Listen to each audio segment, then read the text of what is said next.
Well, thank you everyone for joining us here as we continue to bring you a special coverage of Edo Decides 2024 here on Global Television. So much will be happening today because we understand that in a matter of minutes, votes collation will begin at the ADEC headquarters in Benin City, and of course that again in itself will inform talking points. So far we've seen allegations back and forth from the PDP in particular. Of course the APC has also responded. We're seeing results in conflicts. Some party agents, party members, enthusiasts and sympathizers are busy announcing results. There was seen on social media different figures being bandied. However, one thing we didn't know, especially at the television here, is that ADEC is the statutory agency of government saddled with the mandates of announcing results of election, particularly under circumstances such as these. To help us shed light on what has been happening in Benin in particular and what we should be expecting for the rest of today, essentially we are joined now by Austin Igbe. He's joining us live from Benin City he's a member of the KDI election monitoring, just to help us find some insights into all of these developments. Austin, first of all, it's a Sunday morning, and I'll say we are grateful for graciously allowing us to crack up your schedule. So I'm going to start off quickly by asking about what your assessment of yesterday was. First of all, given that there have been permutation about violence, people had talked about how that because it was a three-horse race of some kind amongst APC, Labour and the PDP, it was going to be so intense that there was a pretty good chance of some rancor. Was that what really happened yesterday?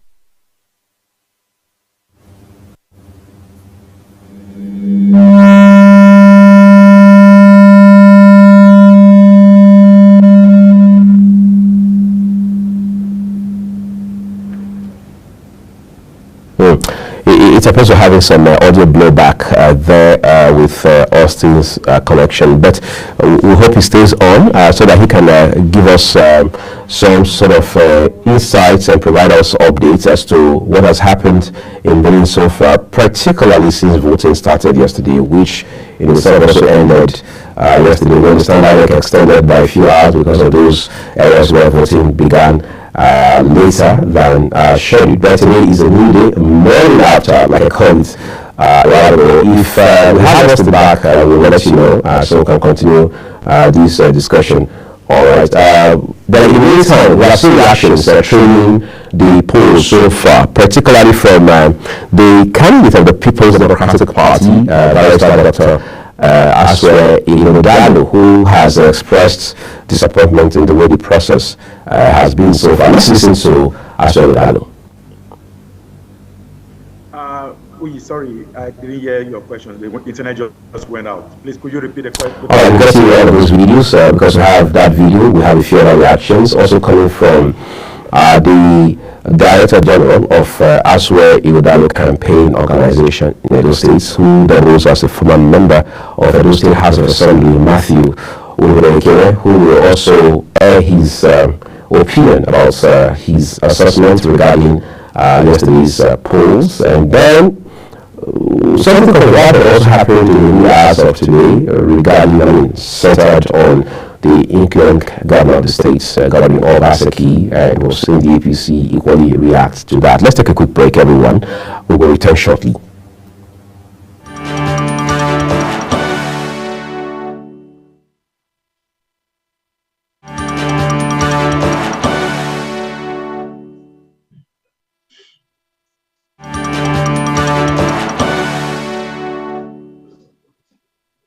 Well, thank you, everyone.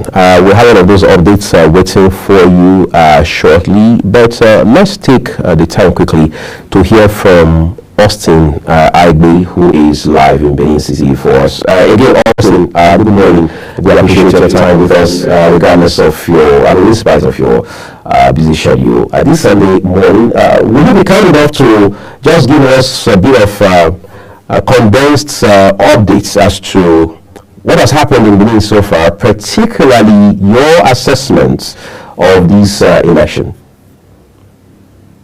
Sorry for the technical glitch that just happened. It was not within my power to control the internet. Yes, so the election yesterday, the voting came yesterday, and you know there were a lot of permutation pre-election, a number of thinking that the Edo election was going to be violent and all of that. But it turns out now to become one of the most peaceful election in the history of Edo State. At least I have seen elections since 1999 in Edo State, and I can argue that yesterday's election was the most peaceful. Even though we hear of observer reporting, some shooting from part of Ovia Southwest, but we are still trying to validate that independently, and of course, just understanding that there was no mere violence in many areas like you have in previous elections, maybe usually in Agbado Market, Agbado Primary School, sometime in Georgida Primary School in Oredo, or sometime in Ugbekun or Lugoshere Primary School in Obaoka local government. So these are strongholds of political contestants. But in this election, it just went seamless. The deployment of the police, the military, and all of the sister agencies came to a great extent with high levels of professionalism. And arguably, you would give it to them that they didn't fall to the ways and caprices of the speculation that the military and the police were going to intimidate voters and all of that. But what now intimidated voters more, arguably too, was the rains of yesterday. The very low turnout in Oredo, in Oaxaca. These are locations with almost, imagine Oredo, for instance, had over 274,000 PVC collection. Oaxaca is the highest with 312,000 PVC collection. When you look at those numbers, you will expect that, for instance, in Logoshere Primary School, I just told you just now, so in previous election, in 2020, particularly off-cycle election in 2020, where Godwin Obaseki returned as governor in that election, in Olugoshere Primary School, the voters turnout was so huge that if you throw up a stone or something up, it may not even get to the ground because of the dense population of voters who were right at the polling station. But yesterday, you went there, it was just like completely opposite. Voters, and as at the time we went there, it wasn't raining. So it was not rain at that time. The same thing happened in Neva Primary School, that's the St. Xavier Primary School. The dense population of voters we saw in 2020 were literally missing. Arguably, we have to begin to interrogate other reasons why that turnout was low. Turnout was low, whereas the process came seamlessly. Security processes, security checks were a bit very okay. And in fact, for me, except for the things you are not hearing this morning, the election had gone very fantastically well. And that would be my pure assessment about it. So during this election, right? Nigeria has been dealing with socio-economic challenge for a while now. Just yesterday, on a very sad note, we're hearing stories again about vote buying. Some civil society organizations pegging the range at between 5,000 and 10,000. As a matter of fact, they even said somewhere in, well, I'm not so sure if you monitored or if your organization monitored, that's somewhere in, I should say, All-One East now, where you have Afuze as the local government headquarters. There were allegations that some voters were even induced with something as basic as a loaf of bread. But let's talk about how economic hardship has been a factor in this election. Yes, the KDI report of yesterday did highlight those challenges with vote buying. We actually had flagged up the voting range between 1,000 to 2,000 in certain areas, as high as 5,000 to 10,000 in other areas. Yes, you see, the economic situation in this country is a major challenge to our democratic architecture. Voters are no longer excited about the premise of coming out to vote in an election, basically, or among other reasons. that the democracy or the election, they end up using their human power the whole of the day to vote and protect the mandate. So what is the feedback for it? What are we getting from it? In fact, those are the commentaries that are coming. Some people refuse to even take, in fact, they said they were not coming out to vote, that they were not interested in the money. That whether or not they collect the money and they end up voting the kind of person they don't even want, again, they don't like you, but they are voting you because of the money you are offering. Now they are saying, no, we don't want to take money, we don't want to vote because the democracy has not helped, election has not helped. In fact, one particular person told me yesterday, who election helped? I was like, no, it's your front, it's your civic right and all of that. And he said, well, it's my civic right to vote. It's not my civic right to allocate the scarce resources that politicians eventually enjoy until the next 4 years, they come around again trying to play this vote for me game. So there's some form of demoralization among voters. Speaking to vote buying and the cost of bread, and it is weird, you know, that the person who is voting because of bread or 10,000 or 1,000 or 20,000, whatever amount it is doing that because of, number one, the corrupt mind we have, because you can actually say, I don't want to vote, I don't want to receive money, or you actually turn out to vote, which is the best. Turn out, vote the person that you think will return back to you all through the 4 years, and not the one that will return back to you after 4 years. That is the dynamics. And people are already saying that even when we vote, the vote don't count. So why will you even come out to vote?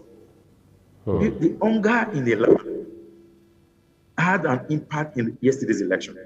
The inflation in the country, which also impact on the Edo people, has an impact in yesterday's election. All of those cumulated in what I will argue led to the low vote for that turnout. Even the people that went to take money to vote, took money to vote, arguably because they know whether they take money, they don't take money, the election was going in a particular direction. And that is bad for our democracy.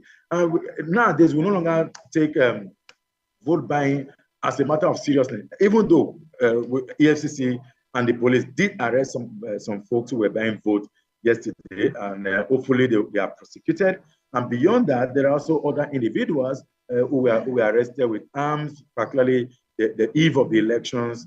Those people need to be prosecuted, and their prosecution need to be open in a way that people see it and know that it is no longer business as usual. But if we prosecute opposition party and we don't prosecute the ruling party talks that were arrested or vote buyers that were arrested, it becomes also a bias situation. I mean, we just kept rigmaroling in this country about how we do things and how we do it properly.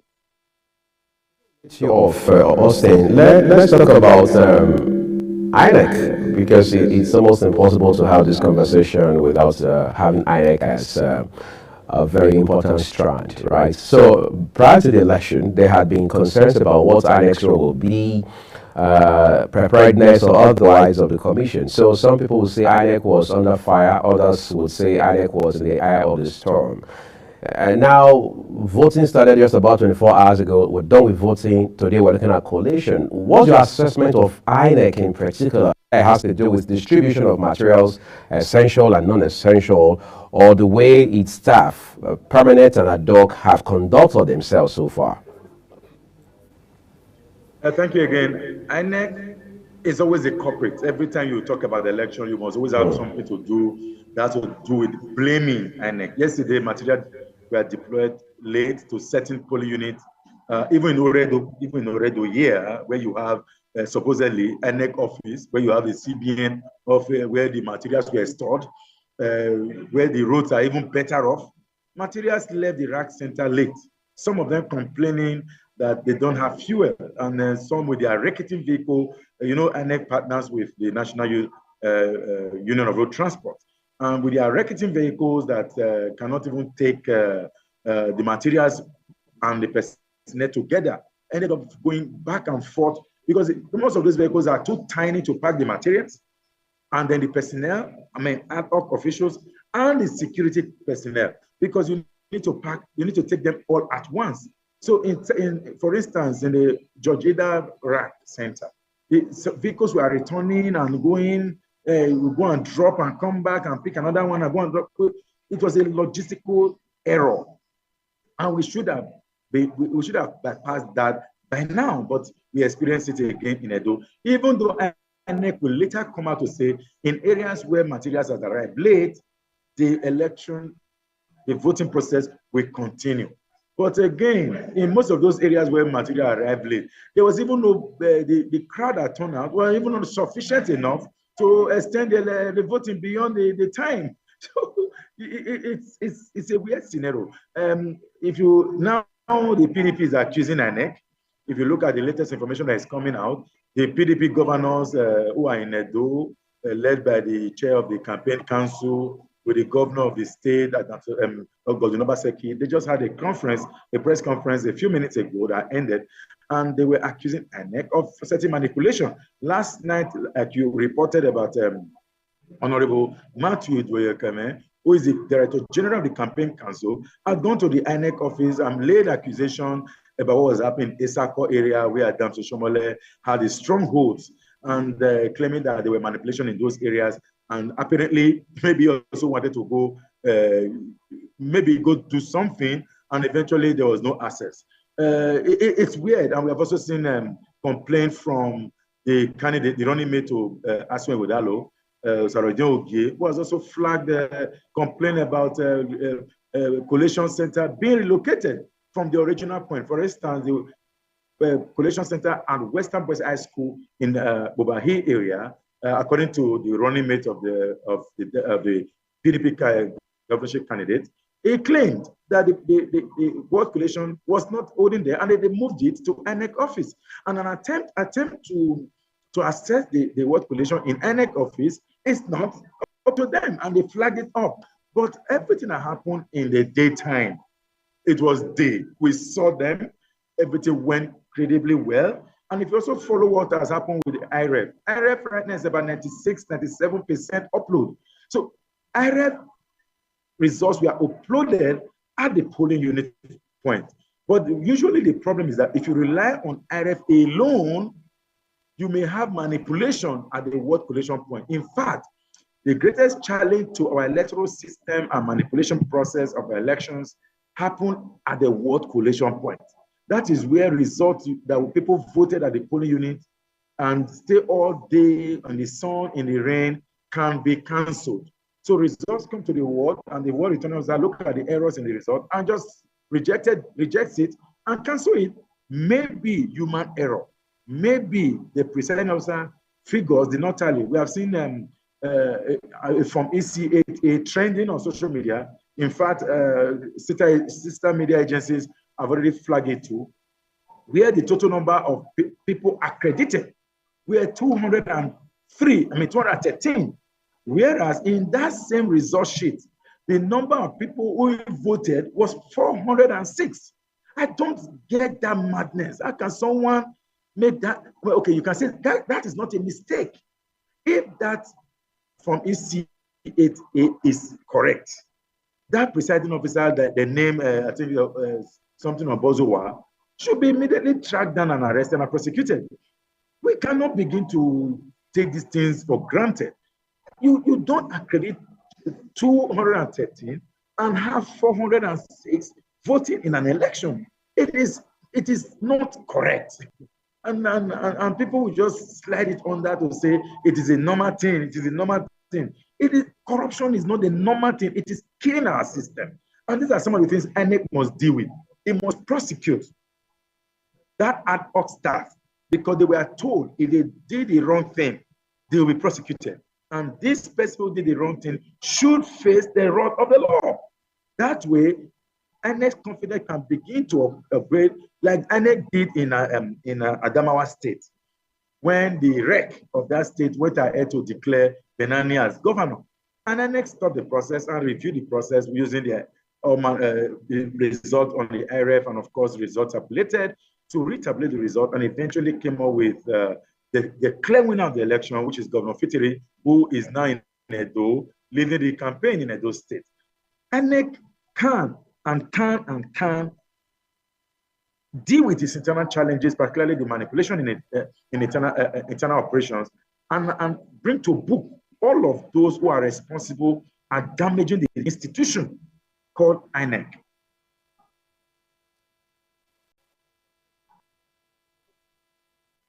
Uyi, over to you.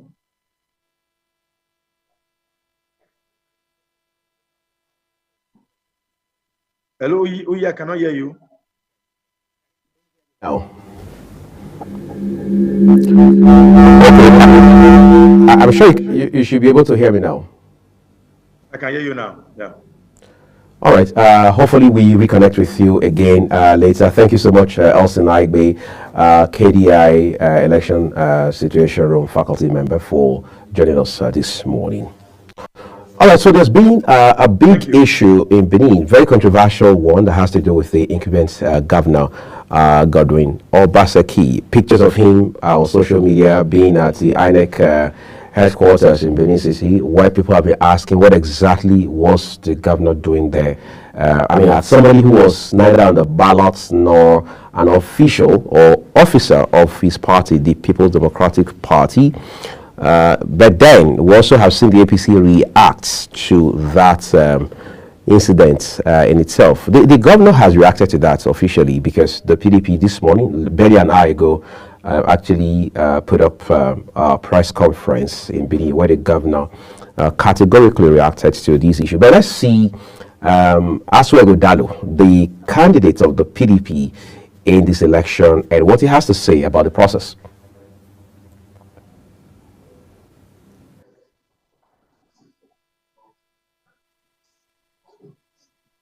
Hello, was that for me? 3 hours ago, we got an information from our situation room that the governor of Edo State, Mr. Godwin Obaseki, came to INEC office.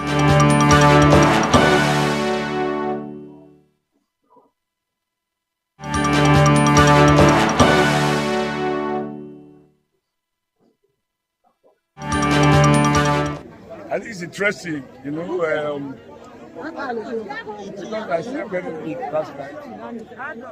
I woke up late, I just put on TV, and I saw my mother. I saw her put, I said, my mother put her. So I have to rush to shower to come here. And I am missing.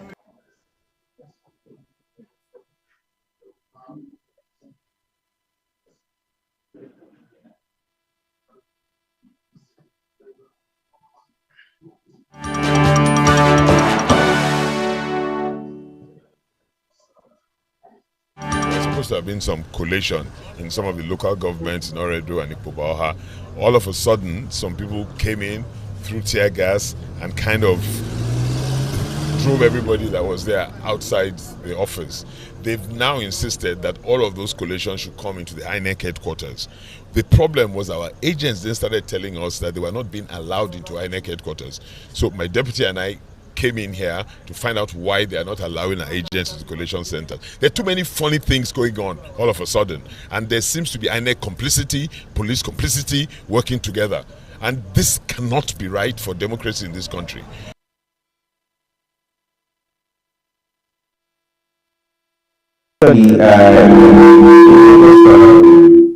Asuego Dalo, the candidate of the PDP in this election, who has reacted to the election process that started yesterday. The DG, that's the Director General of Asuego Dalo Campaign Council, Matthew Udoekemen, former member Edo State House of Assembly between 1999 and 2003, who also was NDDC Commissioner for Edo State, expressed disappointment in the process, again, as always the case, accusing both INEC and Oshomole in this instant case. Let's hear what Matthew Udoekemen says. I don't people know what they want. I don't people know that they were tired with hardship and all those things, and they appreciate praise. You cannot impose a governor on them.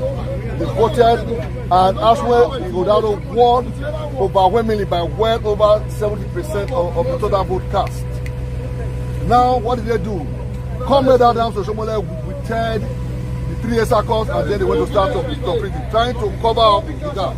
You go to Auchi now, they've been collecting, they have been able to force them to stop. Meanwhile, these people are busy interpreting. Some of them voted by passing the beavers. They didn't use the beavers. In my own local government, Ward 10, they went to the Riverine communities and interpreted by passing the beavers. Why will INEC give us beavers as a means to accredit us to vote, and at the end of the day, people are bypassing?